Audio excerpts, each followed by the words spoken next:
कल्पना करिए, केवल पाकिस्तान और भारत के दरमियान क्रिकेट मैच देखने से किसी का परिवार तबाह हो सकता है।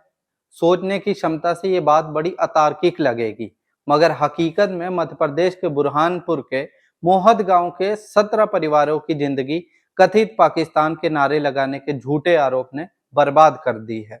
मध्य प्रदेश में राजधानी भोपाल से 30 किलोमीटर दूर एक आदर्श गांव है जिसका नाम है मोहद। 18 जून 2017 को लंदन में भारत के चैंपियंस ट्रॉफी फाइनल में हारने के बाद ग्रामीणों द्वारा पाकिस्तान के समर्थन में नारे लगाने, मिठाइयां बांटने और जश्न मनाते हुए पटाखे फोड़ने की अफवाह फैल गई थी। पुलिस ने तत्काल आरोपियों पर राजद्रोह और आपराधिक साजिश का मामला दर्ज किया। जब पुलिस को मामला बनाना असंभव लगा तो उन्होंने राजद्रोह हटा दिया और विभिन्न समूहों में दुश्मनी को बढ़ावा देना जोड़ दिया।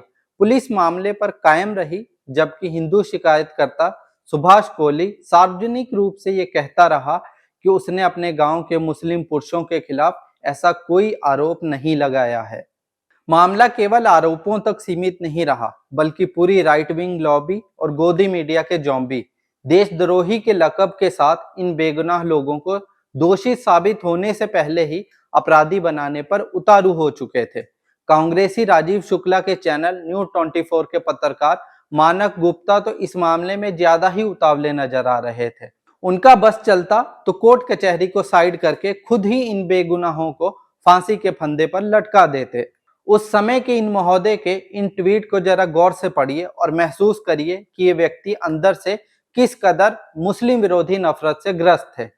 इस बंदे ने ट्वीट करते हुए लिखा था कि पटाखे फोड़कर पाकिस्तान जिंदाबाद चिल्लाने वाले लोगों की जगह जेल नहीं तो और कहां है। पाकिस्तान से कहिए आकर इन्हें ले जाए। एक दूसरे ट्वीट में जब वरिष्ठ वकील प्रशांत भूषण ने इस केस पर सवालिया निशान खड़े किए तो इस बंदे ने जो कहा वो कुंठा की प्रकाष्ठा थी। ट्वीट में प्रशांत भूषण को संबोधित करते हुए लिखा था, कृपया उन्हें जमानत दें, उन्हें आश्रय दें और उनके इस मामले को मुफ्त में लड़ें। गांव के मुखिया रफीक तड़वी के मुताबिक इस घटना का प्रभाव इतना गहरा है कि जब भारत और पाकिस्तान के दरमियान क्रिकेट मैच होता है तो ना तो ग्रामीण क्रिकेट खेलते हैं, ना ही वो मैच टीवी पर देखते हैं। सबसे महत्वपूर्ण बात यह है कि मीडिया को दिए गए शुरुआती बयानों में पुलिस जांच अधिकारी द्वारा शिकायतकर्ता के रूप में पहचाने गए सुभाष कोहली ने सार्वजनिक रूप से पुलिस संस्करण का विरोध किया है। उन्होंने स्थानीय हिंदी मीडिया को इंटरव्यू दिया जिसमें खुलकर पुलिस के झूठे आरोपों को खारिज किया था। सुभाष कोहली ने कहा था, मैं सच बोलना चाहता हूं, मैं हिंदुस्तान का बेटा हूं, मैं कोई अन्याय नहीं करना चाहता। आज एक झूठ 15 लोगों की जिंदगी तबाह कर सकता है और एक सच 15 लोगों की जिंदगी भी बदल सकता है। इन बेगुनाहों को एक फर्जी मामले में गिरफ्तार किया गया, जेल भेजा गया, मारपीट की गई, शाब्दिक तौर पर देशद्रोही की मानसिक प्रताड़ना के साथ 6 साल से ज्यादा समय जेल में बिताना पड़ा। एक फर्जी देशद्रोह के केस की वजह से इन लोगों को एक अदालती मामले को लड़ने के लिए मजबूर होना पड़ा, जिसने उन्हें कर्जदार बना दिया। पता है इस मामले का सबसे दुखद पहलू क्या है? 40 वर्षीय रुबाब नवाब ने फरवरी 2019 में आत्महत्या कर ली थी, क्योंकि वो अब देशद्रोही कहे जाने का अपमान और सहन नहीं कर सकते थे।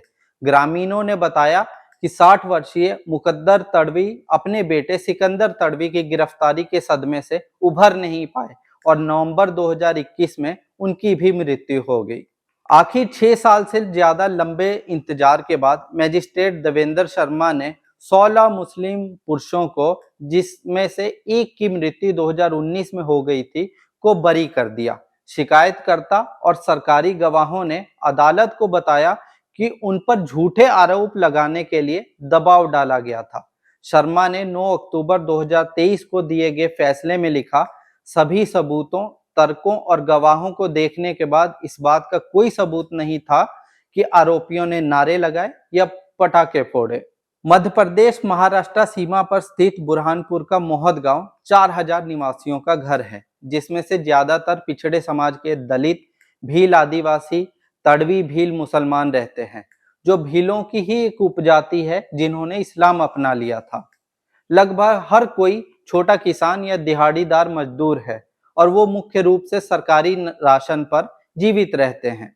फरवरी 2024 में जब आर्टिकल 14 की टीम ने इस गांव का दौरा किया तो 25 साल से लेकर 60 वर्ष के उम्र के बीच के 9 लोगों ने कहा था कि जब उन्हें 2 दिनों के लिए शाहपुर पुलिस स्टेशन में जून 2017 में बंद कर दिया गया था, तो टाउन इंस्पेक्टर संजय पाठक और अन्य पुलिस कर्मियों ने उन्हें लात मारी, पीटा और मौखिक रूप से उनके साथ दुर्व्यवहार किया गया था। उन्होंने आरोप लगाया कि पुलिस ने उनकी दाढ़ी खींची, विरोध करने पर आग लगा देने की धमकी दी और 2 दिनों तक बिना भोजन के बंद रखा गया था।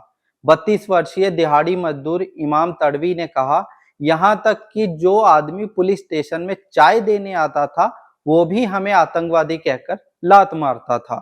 अब इस पूरे मामले को देखने और सुनने के बाद आप बताइए कि आखिर इन बेगुनाहों के 6 साल कौन लौटाएगा?